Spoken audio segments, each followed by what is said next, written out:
আল্লাহ রব্বুল আলামিন বলেন, আমি তোমাদেরকে মাটি থেকে সৃষ্টি করলাম, আবার আমি তোমাদেরকে মাটিতে ফিরিয়ে নিব।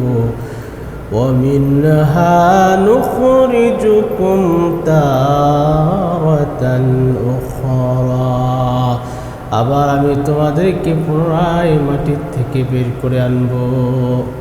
আমার প্রিয় বন্ধুগণ, মহান রব্বুল আলামিন আমাদেরকে মাটির থেকে সৃষ্টি করলেন, আবার আমরা মৃত্যুবরণ করব। দুনিয়ার সফর শেষ করে যখন আমরা কবরের বাসিন্দা হয়ে যাব, ওই কবর থেকে মহান রব্বুল আলামিনের আদালতে দাঁড়িয়ে গোটা হায়াতের হিসাব দিতে হবে। عن أبي بكر الصديق رضي الله تعالى عنه من دخل القبر بلا زادة أي من العمل الصالح, যে বান্দা আমল ব্যতীত কবরে প্রবেশ করলো, মিনাল আমালিস সলিহি, নেক আমল ছাড়া যে বান্দা কবরের বাসিন্দা হয়ে গেল, ফাকান্নামা রাকিবাল বাহরা বিলা সাফিনাতিন, এই বান্দাটা যেন নৌকাবিহীন সমুদ্রে ভ্রমণ করল। অর্থাৎ তার জন্য ডুবে যাওয়া, ধ্বংস হয়ে যাওয়াটা অনিবার্য। আল্লাহর হাবিব সাল্লাল্লাহু আলাইহি ওয়াসাল্লাম বলেন, মাল মাইয়িতু ফি কবরি ইল্লা কাল গরিকিল মুগাউযিজ। আল্লাহর নবী বলেন, কবরে শায়িত ব্যক্তি সমুদ্রে ডুবন্ত ব্যক্তির ন্যায়। আল্লাহর নবী সাল্লাল্লাহু আলাইহি ওয়াসাল্লাম উম্মতকে জানিয়ে দিলেন, উম্মত আমার, এটা বড়ই ভয়ানক জায়গা। আল্লাহর হাবিব বলেন, আমি কবর চেয়ে বিপজ্জনক আর কোনো জায়গা আমি দেখিনি, কবরের চেয়ে ভয়ঙ্কর কোনো বিষয় আমি দেখিনি। আমার প্রিয় বন্ধুগণ, আল্লাহর হাবিবের প্রিয় সাহাবী হযরত উসমান ইবনে আফফান রাদিয়াল্লাহু তাআলা আনহু যখন কবরের পাশ দিয়ে যাইতেন, এত পরিমাণ উসমান ইবনে আফফান কাঁদতেন যে তার দাড়ি মুবারক ভিজে যাইত। সাহাবায়ে কেরাম জিজ্ঞাসা করতেন, ও উসমান, আপনি যখন জাহান্নামের আলোচনা শোনেন তখনও তো এত ক্রন্দন করেন না, কিন্তু আপনি যখন কবরের সামনে আসেন, কবরের আলোচনা শুনেন, তখন আপনি এত ক্রন্দন কেন করেন? আল্লাহর হাবিব সাল্লাল্লাহু আলাইহি ওয়াসাল্লাম বলছেন, আল কবরু আউয়ালু মানজিলিম মিন মানাজিলিল আখিরা, কবর হইল পরকালের ঘাঁটি সমূহ হইতে প্রথম ঘাঁটি। যেই বান্দা কবর নামক ঘাঁটিতে ছাড়া পেয়ে যাবে, সেই ব্যক্তি প্রত্যেকটা ঘাঁটির থেকে ছাড়া পেয়ে যাবে। আর যে ব্যক্তি কবর নামক ঘাঁটিতে ধরা খেয়ে যাবে, সেই ব্যক্তি প্রত্যেকটা ঘাঁটিতে ধরা খেয়ে যাবে। আমার প্রিয় বন্ধুগণ, আবু বকর সিদ্দিক রাদিয়াল্লাহু তাআলা আনহু বলেন, আয-যুলমাতু খামসুন ওয়াস-সুরজু লাহা খামসুন। আবু বকর সিদ্দিক রাদিয়াল্লাহু তাআলা আনহু বলেন, অন্ধকার হলো 5 প্রকার, আর এই 5 প্রকার অন্ধকারের জন্য প্রদীপ হলো 5 প্রকার। হুব্বুদ দুনিয়া যুলমাতুন, দুনিয়ার মুহাব্বত একটা অন্ধকার, তার জন্য প্রদীপ হলো ওয়াস-সিরাজু লাহা তাকওয়া, তার জন্য প্রদীপ হলো তাকওয়া।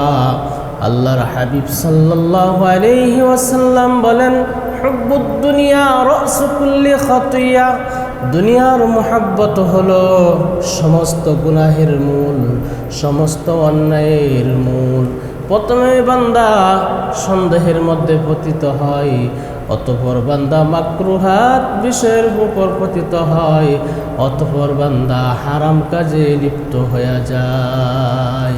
আমার প্রিয় বন্ধুগণ, মুমিন বান্দা সন্দেহযুক্ত বস্তুকে পরিহার করবে, মাকরুহ বস্তুকে পরিহার করবে এবং হারাম বস্তুকে পরিত্যাগ করবে। আল্লাহর নবী বলেন, দুনিয়ার মুহাব্বতই হলো সমস্ত গুনাহের মূল।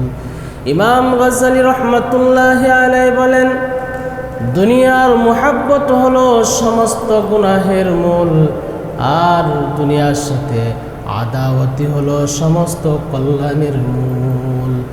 এই জন্য আল্লাহ রাব্বুল আলামিনকে ভয় করা, তাকওয়ার জিন্দেগি যাপন করা, তাকওয়ার নূর নিয়ে, তাকওয়ার প্রদীপ হাতে নিয়ে যে বান্দাটা হাঁটবে, মাসিয়াত থেকে বেঁচে যাবে, এই বান্দাটা আল্লাহ পাকের পেয়ারা বান্দা হয়ে যাবে। ওয়ায-যামবু যুলমাতুন ওয়াস-সিরাজু লাহু আত-তাওবা, গুনাহ একটি অন্ধকার, তার জন্য প্রদীপ হলো তওবা। আল্লাহর হাবিব সাল্লাল্লাহু আলাইহি ওয়াসাল্লাম বলেন, বান্দা যখন কোনো একটা গুনাহ করে তখন তার কলবের মধ্যে কালো একটি দাগ পড়ে যায়, আর যখন বান্দাটা তওবা করে আল্লাহর দিকে ফিরে আসে, আল্লাহ পাক তার কলবের দাগকে আল্লাহ পাক মোচন করে দেন। আমার প্রিয় বন্ধুগণ, আপনার জামাতে যদি দাগ থাকে, ময়লাযুক্ত জামা পরিধান করে আপনি আপনার বন্ধুর সাথে সাক্ষাৎ করতে চান না, মহান রব্বুল আলামিন তদ্রূপভাবে বান্দাকে জানিয়ে দিলেন, বান্দা আমি তোমাকে একটা স্বচ্ছ অন্তর দিয়ে, কলব দিয়ে আমি রব্বুল আলামিন দুনিয়াতে প্রেরণ করলাম। তুমি আমার কাছে স্বচ্ছ কলব নিয়ে, স্বচ্ছ দিল নিয়ে তুমি আগমন করবে। আমার প্রিয় বন্ধুগণ, আপনার ময়লাযুক্ত জামা নিয়ে আপনি বাজারে যান না, আপনি আপনার ব্যয় বাড়িতে যান না, কিন্তু আপনার কলবটাকে গুনাহ করতে করতে নাপাক বানিয়ে ফেলছেন, ময়লাযুক্ত করে ফেলেছেন। এখন আপনার জন্য কর্তব্য হইল মহান আল্লাহর কাছে তওবা করা। যখন কোনো বান্দা খাঁটি দিলে তওবা করে, ওই বান্দার কোনো গুনাহ অবশিষ্ট থাকে না। আল্লাহর হাবিব বলেন, ওই বান্দাকে আল্লাহ পাক নিষ্পাপ বানিয়ে দেন। قال رسول الله صلى الله عليه وسلم التائب من الذنب كمن لا ذنب له, বান্দা যখন গুনাহ থেকে তওবা করে তখন এই বান্দাটা এরকম হয়ে যায় কেমন যেন এই বান্দাটা কোনো গুনাহই করে নাই। এই জন্য আল্লাহ পাকের কাছে তওবা করা, ইস্তেগফার করা। আল্লাহ নবী হযরতে হুযায়ফা রাদিয়াল্লাহু তাআলা আনহুকে ডেকে ডেকে বলছেন, আইনা আনতা মিনাল ইস্তিগফার ইয়া হুযায়ফা, ওহে হুযায়ফা তুমি ইস্তিগফার করা বাদ দিয়ে কোথায় দূরে থাকো। আল্লাহর হাবিব সাল্লাল্লাহু আলাইহি ওয়াসাল্লাম বলছেন, আমি রাসূল প্রতিদিন 100 বার করে তওবা করি। আল্লাহর হাবিব সাল্লাল্লাহু আলাইহি ওয়াসাল্লাম বলছেন, ইয়া আইয়ুহান নাস তুবু ইলাল্লাহ ফাইন্নী আতুবু ইলাইহি মিয়াতা মাররা, হে লোক সকল তোমরা আল্লাহর কাছে তওবা করো, আমি নবী প্রতিদিন 100 বার করে আল্লাহর কাছে তওবা করি। আমার প্রিয় বন্ধুগণ, নবীজি উম্মতকে তালিম দিলেন, উম্মত আমার গুনাহ সংগঠিত হয়ে গেলে দেরি করবা না, মহান আল্লাহর কাছে তওবা করবা। আমার প্রিয় বন্ধুগণ, আল্লাহর কাছে যদি বান্দা তওবা করে, মহান আল্লাহ এত দয়ালু, আল্লাহ পাক মুহূর্তে বান্দার পিছলি জিন্দেগিতে যত গুনাহ বান্দা করছে, জীবনের সমস্ত গুনাহকে মহান আল্লাহ মাফ করে দিবেন। আপনার মোবাইলে 500 নম্বর আছে, আপনি যদি কয়েক সেকেন্ডে ডিলিট করে দেন তাহলে এই মোবাইল নম্বরগুলো আপনার ফোন থেকে মুছে যায়। ততরূপভাবে আল্লাহ পাক একটা ডিলিটের অপশন রাখলেন।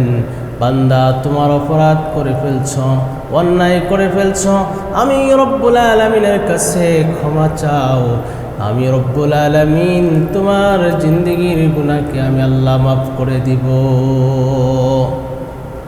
ওয়ায-যামবু যুলমাতুন ওয়াস-সিরাজু লাহু আত-তাওবা, গুনাহ একটি অন্ধকার, আর তার জন্য প্রতিফল হলো তওবা, আল্লাহ তাআলার কাছে তওবা করা। ওয়াল কবরু যুলমাতুন ওয়াস সিরাজু লাহু লা ইলাহা ইল্লাল্লাহু মুহাম্মাদুর রাসূলুল্লাহ। আবু বকর সিদ্দিক রাদিয়াল্লাহু তাআলা আনহু বলেন, কবর একটি অন্ধকার, তার জন্য প্রতিফল হলো লা ইলাহা ইল্লাল্লাহ। কবরকে যদি আপনি আলোকিত করতে চান, তাহলে আপনার জন্য কর্তব্য হলো বেশি বেশি লা ইলাহা ইল্লাল্লাহ পড়া। লা ইলাহা ইল্লাল্লাহ পড়া মানে ব্যক্তিগত জীবনে আপনি কালমার হক আদায় করবেন, পারিবারিক জীবনে আপনি কালমার হক আদায় করবেন, পারিবারিক জীবনে আপনি কালমার হক আদায় করবেন, সামাজিক জীবনে আপনি কালমার হক আদায় করবেন, রাষ্ট্রীয় জীবনে আপনি কালমার হক আদায় করবেন, আন্তর্জাতিক জীবনে আপনি কালমার হক আদায় করবেন। আল্লাহর হাবিব সাল্লাল্লাহু আলাইহি ওয়াসাল্লাম বলেন, ইন্নাল্লাহ তাআলা হাররামা আলান নারি মান ক্বালা লা ইলাহা ইল্লাল্লাহ ইয়াবতাগি বিহা ওয়াজহাল্লাহি তাআলা, রাওয়াহুল বুখারী ওয়া মুসলিম। নিশ্চয় আল্লাহ তাআলা ওই ব্যক্তির উপরে জাহান্নামের আগুন আল্লাহ হারাম করে দেন যে ব্যক্তি শুধুমাত্র আল্লাহকে সন্তুষ্ট করার জন্য লা ইলাহা ইল্লাল্লাহ পড়েছে, লা ইলাহা ইল্লাল্লাহর হক আদায় করেছে। মহান আল্লাহ পাক কোমন বান্দার জন্য জাহান্নামের আগুনকে আল্লাহ হারাম করে দেন। আল্লাহর হাবিব সাল্লাল্লাহু আলাইহি ওয়াসাল্লাম বলেন, মান ক্বালা লা ইলাহা ইল্লাল্লাহু মুখলিসান দাখালাল জান্নাহ। আল্লাহর নবী বলেন, যেই বান্দা খাঁটি দিলে লা ইলাহা ইল্লাল্লাহ পাঠ করবে, ওই বান্দা মহান আল্লাহ পাকের জান্নাতে প্রবেশ করবে। অর্থাৎ ওই বান্দাকে আল্লাহ পাক জান্নাতে প্রবেশ করাইবেন। আমার প্রিয় বন্ধুগণ, আমরা কবরটাকে আলোকিত করতে চাই, কবরটাকে নুরানি করতে চাই, কবরটা যেন আলোকিত হয়। খতিব বাগদাদী রহমাতুল্লাহি আলাইহি লিখেছেন, 7টা আমলের মাধ্যমে বান্দার কবর আলোকিত হয়। তো নওয়িরুল কবর, খতিব বাগদাদী রহমাতুল্লাহি আলাইহি বলেন, 7টা আমলের মাধ্যমে বান্দার কবরটা আলোকিত হয়ে যায়। 1 নম্বর হইল আউয়ালুহাল ইখলাসু ফিল ইবাদা, বান্দা ইখলাসের সহিত ইবাদত বন্দেগী করবে। ওয়াসানি বিররুল ওয়ালিদাইন, 2 নম্বর হলো পিতামাতার সাথে, 2 নম্বর হলো পিতামাতার সাথে সদাচরণ করবে। ওয়াসালিসু সিলাতুর রাহিমি, 3 নম্বর হলো আত্মীয়তার সম্পর্ককে অটুট রাখবে। আর রাবিউ আল্লাহ ইদাইয়া উমরহু ফিল মাসিয়াতি, গুনার কাজে নিজের হায়াতকে নষ্ট করবে না। 5 নম্বর হইল আল্লাহ ইয়াত্তাবিআ হাওয়াহু, খাহেসাতে নফসের অনুসরণ করবে না, কারণ খাহেসাতে নফসটা হলো জাহান্নামে যাওয়ার বাহন, জাহান্নামের বাহনে বান্দা আরোহণ করবে না। আমার প্রিয় বন্ধুগণ, জাহান্নামের বাহনে আরোহণ করে জান্নাতে যাওয়া যাবে না। এই জন্য আমরা প্রবৃত্তির খাহেসাতের অনুকরণকে পরিত্যাগ করব। 6 নম্বর হইল সর্বক্ষেত্রে মহান আল্লাহ পাকের আদেশ নিষেধগুলো আমরা মানার চেষ্টা করব। 7 নম্বর হইল আইকসিরা যিকরাল্লাহ, অধিক পরিমাণে মহান আল্লাহকে স্মরণ করব। মুমিন বান্দা দাঁড়ানো অবস্থায় আল্লাহকে স্মরণ করবে, বসা অবস্থায় আল্লাহকে স্মরণ করবে, শোয়া অবস্থায় আল্লাহকে স্মরণ করবে। আল্লাহ রাব্বুল আলামিন বলেন, আল্লাযীনা ইয়াযকুরুনাল্লাহা কিয়ামান ওয়া কুউদান ওয়া আলা জুনুবিহিম ওয়া ইয়াতাফাক্কারুনা ফী খালকিস সামাওয়াতি ওয়াল আরদ। মুমিন বান্দা দাঁড়ানো অবস্থায় আল্লাহ পাককে স্মরণ করবে, বসা অবস্থায় আল্লাহকে স্মরণ করবে, শোয়া অবস্থায় আল্লাহকে স্মরণ করবে। 24 ঘন্টা মুমিন বান্দা আল্লাহ পাকের স্মরণে তারা হায়াতটাকে কাটাইবে। আল্লাহ পাকের স্মরণ থেকে 1 সেকেন্ডের জন্য মুমিন গাফেল হবে না। এক চশমে জাদান গাফেল আজা শাহনাবাসী শায়দ ও নিগাহি কুনাদ আগাহানাবাসী। একটা মুহূর্ত যেন আল্লাহ পাকের স্মরণ থেকে গাফেল না হই, আল্লাহ থেকে যেন উদাসীন না হই, রব থেকে যেন আমি দূরে সরে না যাই। আমার গুনার কারণে যেন আল্লাহ আমাকে যেন দূরে সরে না দেয়। বান্দা যখন অধিক পরিমাণে গুনাহ করতে থাকে তখন তার জন্য হেদায়েতের দরজা বন্ধ হয়ে যায়, তার জন্য হেদায়েতের দরজাগুলো তালা লেগে যায়। আমরা যেন আল্লাহ পাকের নাফরমানিতে হায়াতকে নষ্ট না।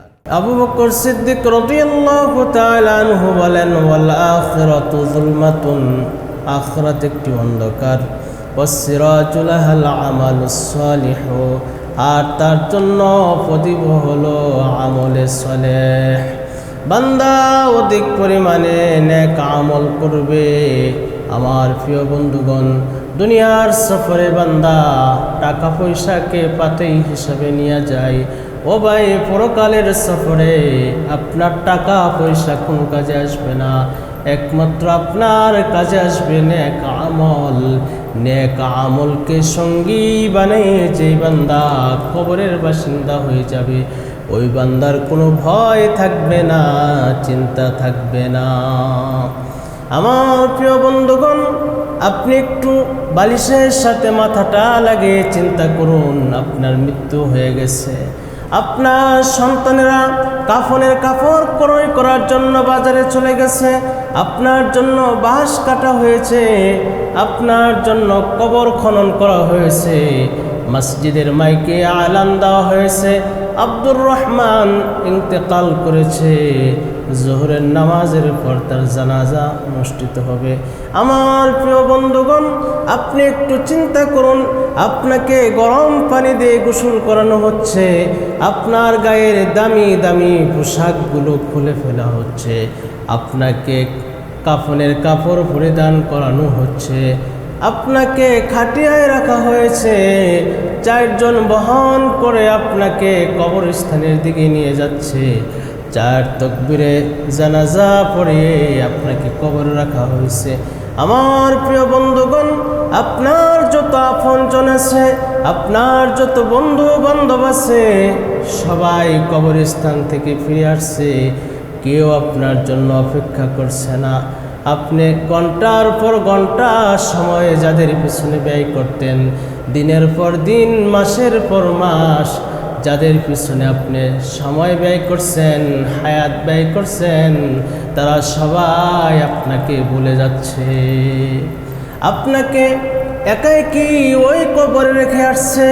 যখন কোনো মাইয়িতকে এইভাবে একাই কি কবর রাখা হয়, তখন সেই কবরের ব্যক্তিটা এরকমভাবে চিৎকার করে বলতে থাকে, ওহে আমার দুনিয়ার আপনজন, আমি যদি জানতাম তাহলে আমি তোমাদের সাথে কোনো বন্ধুত্ব রাখতাম না, আমার তোমাদের সাথে কোনো হৃদ্যতা ভালোবাসা থাকতো না, আমি তোমাদের সাথে কোনো সম্পর্ক কায়েম করতাম না।